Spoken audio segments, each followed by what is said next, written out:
One day, 12 years ago or so, I was standing at a whiteboard with a friend of mine, and we were trying to figure out a word to describe the integration of humans and technology to get a process done. I remember this moment like it was yesterday. It's just one of those times, right, in your life where you remember that moment. I remember standing there with Vaughn, and I remember we landed on the word humology. And we also had a few other words that we come up with, but they weren't quite as interesting. We threw them out. We picked humology and then realized that we needed a scale to measure the level of human and technology involved in a process or a system. In other words, by having a name for the concept of integrating humans and technology, we immediately understood we were going to have a scale because it was not going to be 100% or 100% at the two ends of the spectrum. There was going to be a percentage of how much human or how much technology was involved. So not only did we develop the word, we sat down and developed the scale. Now, we kept going to this day. We have continued to develop out this concept of humology, which becomes more important every day. It has become absolutely critical to understand in a world of artificial intelligence. And without that word, without having come up with that word that day, 12 or so years ago at that whiteboard, we wouldn't have had the picture in our minds to develop the concept. Words matter. Right? Words are symbols of thoughts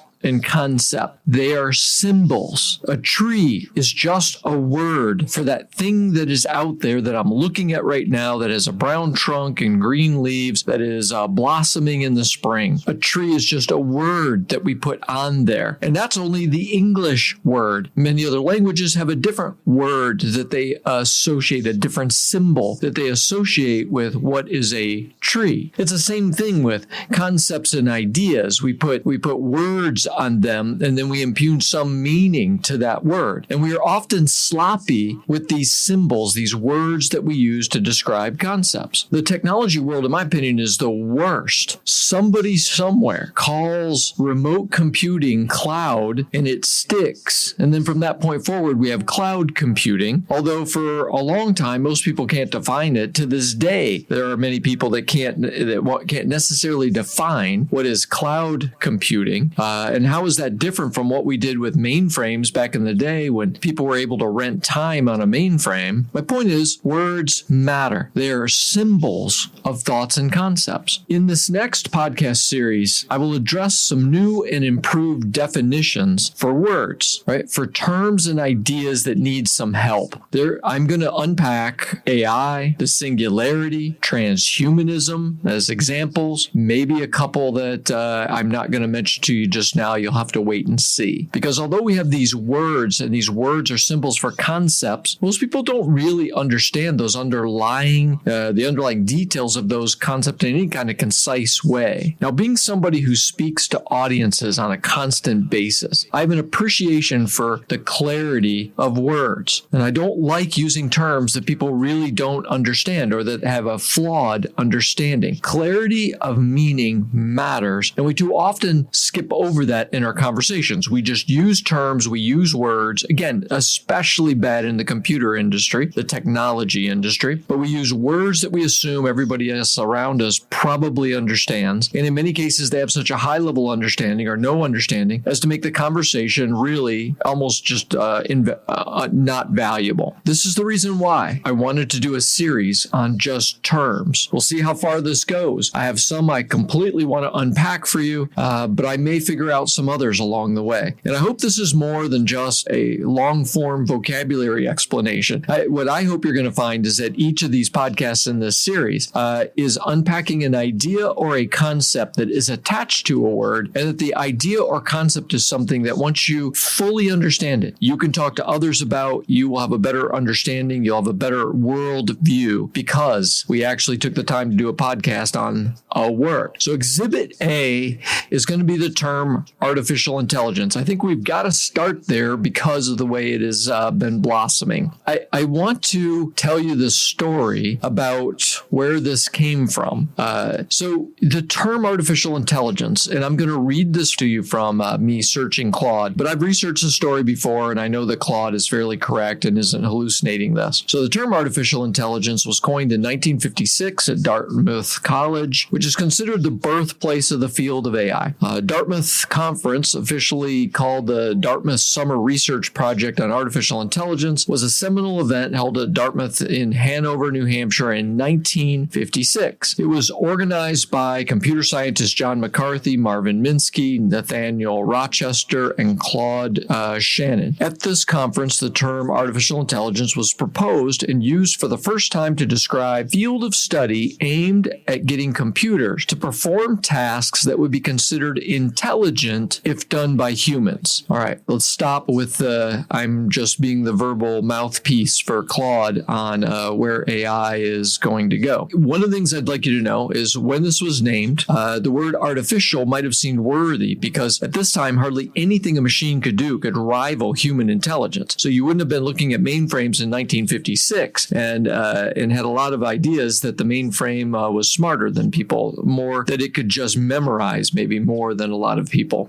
So there was probably an assumption of if and when computers did come close to human intelligence, that it would be some kind of fake, and I put that in quotes, fake intelligence, substandard most likely to human beings. And so the word artificial might have seemed appropriate as a symbol. Our world is very different than that world 70 years ago when that term was coined. And I want to make a point about that. Now, let's step back for a second. I told you, that I'm somebody who speaks to audiences and that words mean a lot to me. It takes some courage to go a different direction than society when it comes to words.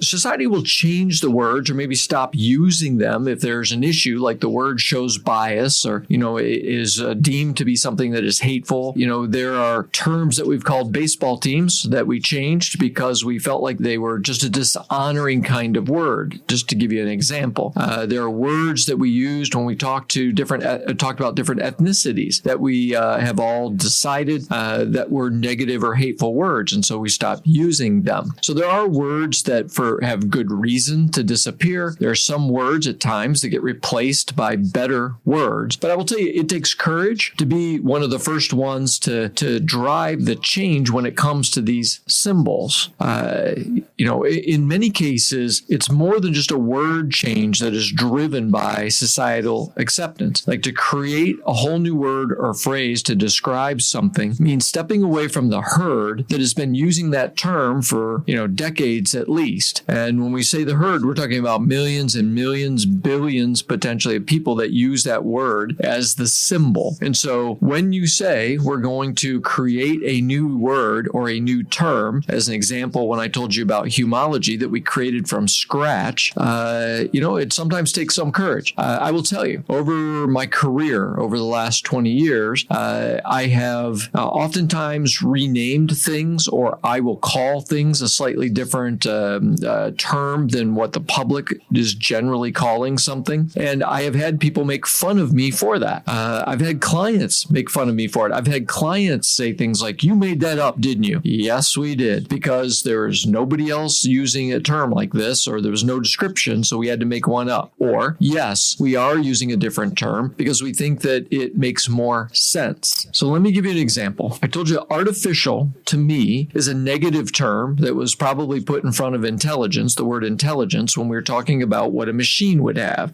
70 years ago. I think it's okay to say, hey, maybe with the power that we are being given by let's just say synthetic intelligence, it would be okay to call it by a different name. Now, synthetic is a term, that basically means not human, right? Or not natural. And so I think synthetic intelligence is a much better descriptor because then it allows us to talk about human intelligence as something that is natural and organic, and synthetic intelligence as something that is created by machine, right? Or created synthetically. Now, I think this also helps us when we go to name other things that have some form of intelligence, is that we can now say, okay, well, there's the synthetic synthetic intelligence. It comes from that versus it comes from organic intelligence. And it allows us, by the way, to then do things like, say, hybrid intelligence, and be clear that hybrid intelligence is the combination of synthetic intelligence and human intelligence. So you can see what happens, right, when you start to play with words and try to create something that has a better feel. Now, some of you might be saying right now, look, we're way too far down the road. Like, we've been for 70 years, we've been calling that thing artificial intelligence, right? For hundreds and hundreds of years, we've been calling that thing with a brown trunk and green leaves a tree. Why would we just call it something different now? Right? Well, the reason is because the word tree is a fine descriptor, right? It doesn't pull the mind in a direction that it probably shouldn't be pulled in when we say a tree. That is not true when we say artificial intelligence. That pulls the mind towards a bias around the word artificial, and it is a bias. And so I'd like to stop that bias and just move to the term synthetic intelligence. Now, will the world do that? I doubt it. Will I do that? Yes. You'll hear me try to downplay the letters AI as much as I can and replace those with just the term synthetic intelligence. And I get that there are people that will argue that this isn't really important, but I would tell you, I am not in that camp. I think words matter, and I think the more correct the word is at stating exactly what something is and not having a bias or dragging our mind in the wrong direction, the better. Now, I could go further. I could say, hey, just for fun, let's shorten synthetic intelligence and just call it syntelligence. You like the ring of that? Syntelligence. I would spell it SYNTELLIGENCE, syntelligence, right? Now we've gotten rid of two words and just made it one word, syntelligence. I don't know what we're going to say about human intelligence, right? Hume-telligence, right? It seems to get even more awkward. I think human intelligence is fine, but I'm just trying to show you how interestingly it can feel to make up words. And even though they might make more sense, and we could look at them and say, yeah, that's what the vernacular ought to be, syntelligence or synthetic intelligence. I promise you, if you start using the term, people will look at you sideways. Now, people who are deeply involved in training AI models and systems have accomplished incredible steps forward. And I think it's dishonoring to those people to say what they've created is something that is artificial. I mean, something is either intelligent or it's not. And so if it's synthetic intelligence, if it's machine intelligence, then I think that is, that's an impressive thing that somebody has done. I don't find intelligence itself to be, it's one kind or another. In other words, if I go back to my example of a tree, there is a tree that is made up of atoms and it is a physical thing. There is a tree that is on a piece of paper on a television that would be a synthetic version of a tree. I can't chop it down. I can't use it for wood.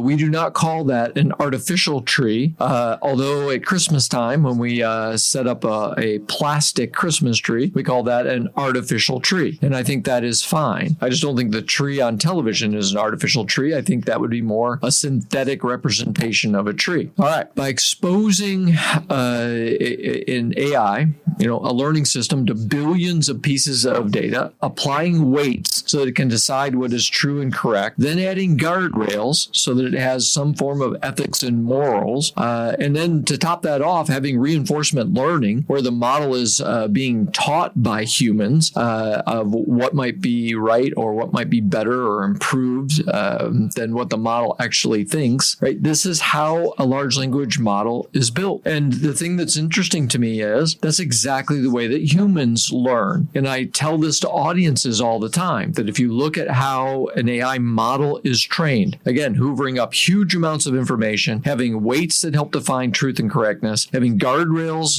that are akin to morals and ethics, and then having reinforcement learning from other people, just like humans do, the form of intelligence that model learns is even learned exactly in the same way that humans do. The only thing that would be different would be experiences, where humans experience things to create knowledge, and an AI model doesn't always experience something. So we live in a time where syntelligence is growing quite knowledgeable, and it's a little bit hard to argue that the latest models today aren't quote unquote smarter in some ways than most people. In other words, if we're just looking at facts and knowledge just to be able to answer questions, the latest models should really be thought of as smarter in some ways ways than people. Again, just why I don't think we need to talk about the knowledge being artificial. All right, so let's go back to the hybrid intelligence. When I mentioned that you have synthetic intelligence, you have human intelligence, and when you combine those to do things, which a lot of us are doing today, that should be thought of as hybrid intelligence, the integration of humans and technology to be able to apply their intelligence. So we've got to settle on some kind of term for that, and we could call it integrated intelligence. There's lots of things we could call it. I'm fine right now calling it hybrid intelligence, and I have seen out in the world that is where some people are going. I don't feel the need on that one to change the word hybrid. I think hybrid is fine. But again, I'm just wanting you to be thoughtful about words and how we put words on things and how those words have meaning to us when we talk about concepts.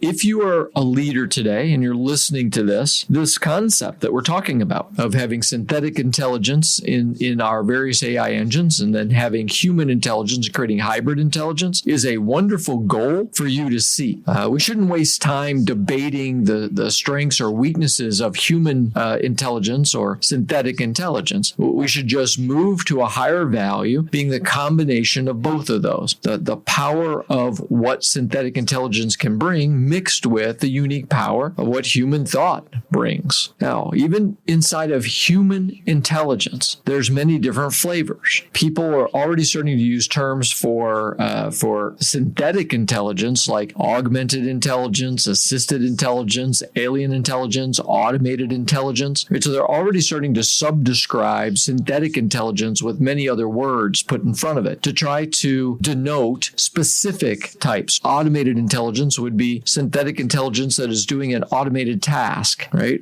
Alien intelligence would be a self-learning intelligence that now has surpassed humans' understanding of that intelligence. So it's created an alien type of intelligence that we don't even understand. And so we have lots of words, now coming that would subdescribe synthetic. It is the same with human intelligence. This is a concept that I really like. So I want to kind of follow this line of thinking. I told you there's many different words to subdescribe synthetic intelligence. Let's look at a lot of words that subdescribe human intelligence. Now, this is not work that I've come up with. Right? There are many other people over the last handful of decades that have said, hey, we need to start breaking down human intelligence into subcategories. One model says that there is the naturalist human intelligence, the understanding of nature and organic processes. There's spatial intelligence, being able to see and map the world. There's musical intelligence. I don't need to explain that one to you. There's the logical reasoning intelligence, skilled at deductive reasoning and detecting patterns and logical thinking. Right? There's interpersonal intelligence, how we communicate and read people, how we can connect with people. There's bodily kinesthetic intelligence, using one's body in a highly differentiated or skilled way. Maybe athletics would be a way to think about that. There's linguistic intelligence, the master of spoken and written languages. And then there's interpersonal intelligence, the understanding of yourself, how you feel, what you want, really being able to have the intelligence to be able to see inside and know thyself at an extremely high level. So all of these are different forms of human intelligence. And if you step back, you could probably say, hey, there's 3 of these I'm really good at, and then 2 or 3 of them I'm not good at all. And my point here is just to understand that even when we say synthetic intelligence, there are subgroupings. Even when we say human intelligence, there are subgroups. It creates an interesting recipe for intelligence when we think about hybrid intelligence, because it really depends on, well, what kind of intelligence recipe does the human have? What type of intelligence recipe does the synthetic intelligence have? And when you start co-working together, what might happen and what might be the different types of strengths or weaknesses that people might have. And one of the things that I love about this concept is if we think forward in time and we say, oh, well, AI is going to make everybody look at things the same way. They're all going to be like robots because they're all using an AI. Not true. If you understood everything that I just said and you think about the fact that human intelligence comes in many different flavors and everyone has a different recipe. And then if you think about all the large models models that we have, the AI models were coming, them also being completely different recipes as far as their strengths and weaknesses, it means that when humans co-work with AI, we're not going to have a homogenization of intelligence where now everybody, all hybrid intelligence looks the same.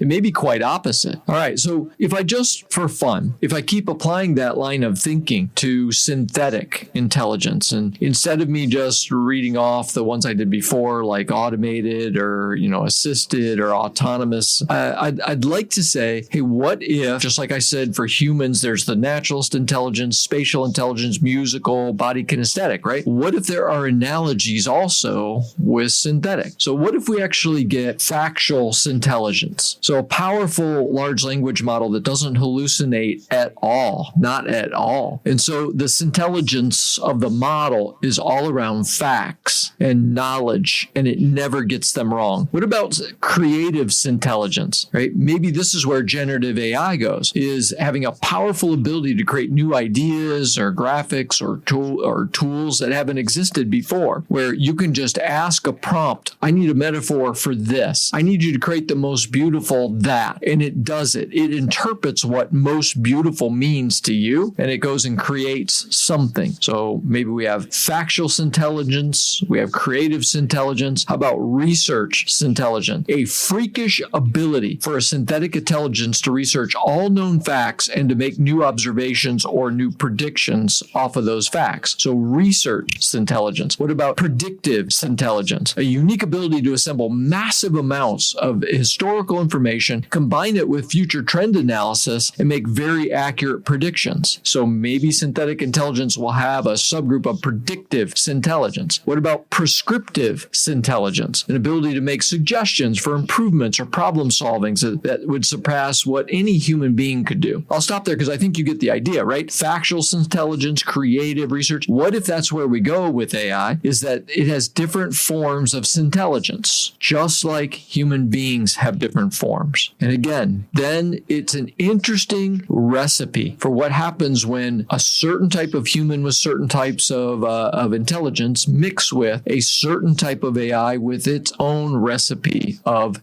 intelligence. Now, I know I'm throwing a ton more words at you. Some of these might stick in the lexicon in the future, but if nothing else, we can start letting go of believing that there's only human intelligence and what we call AI today, and that there's many different forms of intelligence. There's many different words to try to describe these things. And hopefully you see how important it is to try to get the right names on something so that it's easy to communicate. Because if you found anything that I just did in the last 10 minutes to be confusing, then you would understand the problem with words. You'd be like, wow, he threw a ton of words at me and now my brain hurts. But if you're with me, if you understood everything I said in the last 10 minutes, then hopefully this was a good example of why words are important, and saying words that mean the exact symbols or the exact concepts works. Look, I'm excited about a future where we're going to be able to expand our definition of intelligence to have many different variations and do a better job of describing the unique aspects of some combination of intelligence and human forms of intellect. I'm even more excited to have more definitions of hybrid intelligence instead of just one word. So something that describes many different combinations of bringing human and synthetic intelligence together. Because I would love to have 10 different words that describe different subgroups or subcategories of hybrid intelligence. I'm not sure we can even fully appreciate or envision how much of this will change society and humanity. I'm just talking about intelligence in general. I've never seen in science fiction any depiction where I think this is really going to take us. Maybe that's because we really have a hard time imagining intelligence, the different forms of intelligence, hybrid intelligence, the different forms of that, and we just don't have good words to describe any of that. I suspect many people maybe don't even want to imagine this. On the other hand, I yearn for a day where we will have really good words, good symbols to describe many different variations and combinations of intelligence that will help us to be able to make the world a better place, because more people will seek those types of discrete intelligence combinations. There you go. There's the first in this series of unpacking the word AI and hopefully shifting it in some of your mind to intelligence or synthetic intelligence. There's more to come. The next one is going to be on the singularity. Have a good humongous Technology Day, my friends. Thank you for listening and giving these ideas a chance. Let this be a two-way conversation and connect with me on Twitter at @sklosowski or on LinkedIn.